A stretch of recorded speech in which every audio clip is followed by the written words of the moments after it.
talk about this a little more. I'm joined now by singer and actress Elzabe Zietsman and Frans Cronje. He's the CEO of the South African Institute for Race Relations. Thank you very much for your time, Elzabe and Frans. Elzabe, we'll start with you. And are you scared at the moment? Just looking at the comments, I've been having a read through just some of the comments and the threats you've been subjected to. Are you afraid?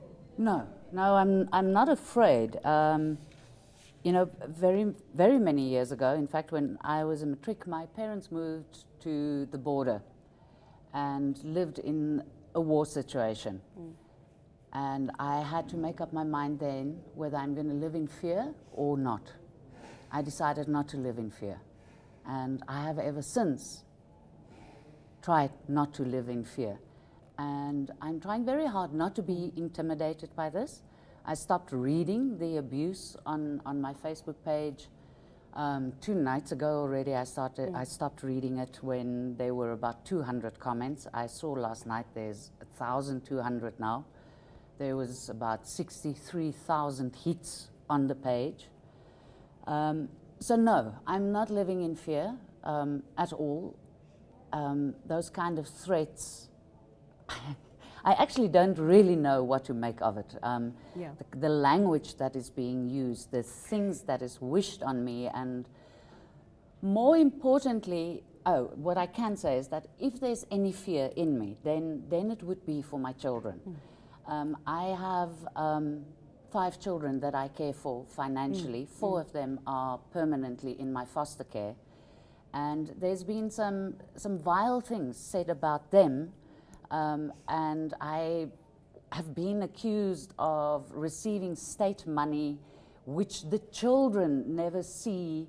And that is... So it's all filtered onto other things apart from the actual issue. I think, Elzabe, just for our viewers who may not exactly know or may not be aware of the controversy, just what was your response to this? I think what really sparked everything is that I used an Afrikaans swear word to describe the people, which was stupid. I shouldn't have done that. It was really stupid, but at that stage, it was really.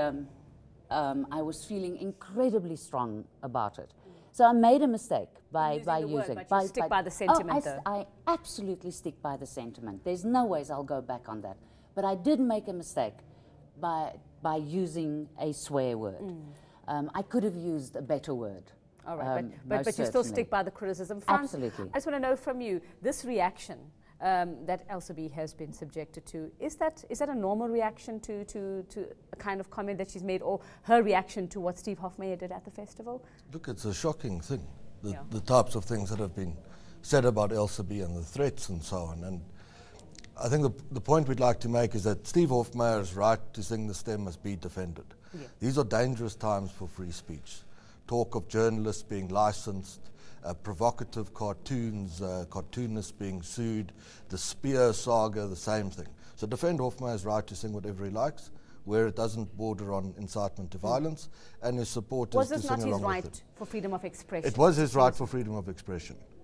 Quite rightly, Elzabe and many others then climbed into him and said, what message are you sending out into the world about Afrikaners, about modern Afrikaners, about reconciliation, all of that? Perfectly legitimate, the right thing to do. The problem comes with the reaction to people like Elzabe, and she's not in a unique position. If you talk to Afrikaner commentators who have gone out against the volk, who've been critical of dominant Afrikaner opinion, this is a common reaction. We don't know to what extent it is a majority reaction or to what extent it is a very small minority of people. But when I first started writing a column for Rapport, the Afrikaans Sunday newspaper, I began to experience this, and I put it to the then editor, Tim Du Plessis. What is this? Who are these people? And they said they're not sure, but there is such a movement. And if you speak to some of the more liberal Afrikaner newspaper editors, they'll tell you stories that border on this. This is a particularly extreme case. But I've seen the threats of violence, threats against the family and so on, for saying this sort of thing. It is a very dangerous thing and a very worrying thing, and as great a threat to freedom of speech and expression as any move to silence a Hofmeyr or so on would be. What are the implications that you see here for the Afrikaner community at large? I mean, does this mean that, you know, within themselves they're not allowed to agree to disagree about anything? I don't know what it is, and the problem is that the data and the research and the opinion polling information that would tell us doesn't exist. What we do have is economic data on the Afrikaner, and what that shows, contrary to all opinion, and this really brings out that reaction, is that Afrikaners have done well on the whole economically after 1994. They might have been driven out of large corporations and out of the state, but they've become entrepreneurs. Their living standards, their incomes have increased. Unemployment rates for white South Africans, would include Afrikaners, in South Africa today, after 20 years of empowerment policy, are lower than unemployment rates in North America and Western Europe. So I don't think, there is the rise of the Afrikaner poor, but it is a very small minority of people. It's not that the economic circumstances have gone backwards to such an extent that there's this desperation. What you do see, and certainly it's starting to change, is a lack of Afrikaner political leadership. Who leads the Afrikaners? And they are. We're in the context of the bigger South Africa. In the bigger. Where is that leadership? The solidarity movement and AfriForum is starting to step in there. I think someone like Steve Hofmeyr has the potential to play a very positive role there. Yeah. But this mad, hateful stuff that's directed at people, and we've seen the language. I mean, we've seen the language. It's quite offensive. Is a reflection that there's no sensible, pragmatic Afrikaner core that's taking this group of people and saying to them, we've got to be part of a positive future for South Africa, and this sort of thing is utterly unacceptable. And just to clear up, Elzabe, from your side, you have nothing against DSTEM itself. It's a cultural. It belongs in the culture. It's a beautiful poem that was written by Langenhoven. So what was the problem with the way or how Steve Hofmeyr actually used it? A lot of the people, the comments that were sent to me, a lot of them said, so you say it's right that our president sings Mshimiwam and that Malema sings Kilabur. No, I am not saying that. I am most certainly not saying that. But I feel by singing the stem, you're doing exactly the same. It's the wrong sentiment that is being brought up.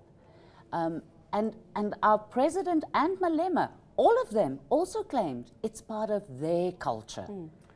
So we are claiming it's part of our culture, and we're saying we're not allowed to sing. No, it's not that. It's the way that it's used. And the when and where that it's used. And the what, exactly now, that. how does this incident actually make you feel about the Afrikaner community? I mean, let's also be fair that the comments you've received are not a reflection of the entire community. It's certain individuals within the community as well.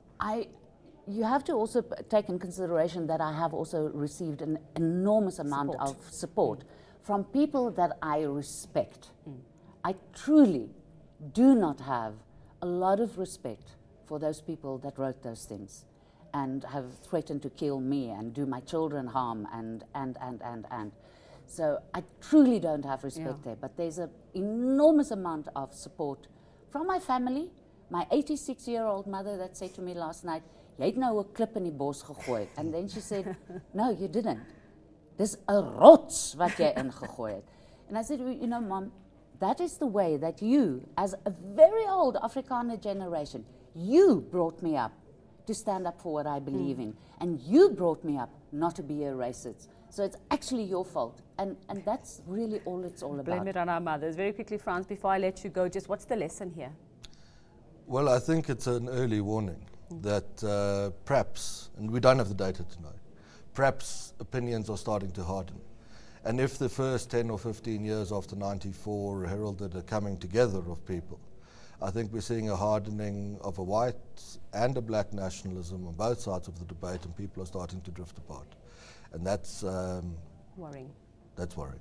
All right, thank you very much. Singer Elzabe Zietsman and Frans Cronje, CEO of the South African Institute for Race Relations. The conversation continues on Twitter. Use the hashtag DSTEM. Time now for a quick break. You deserve to know more. eNCA.com.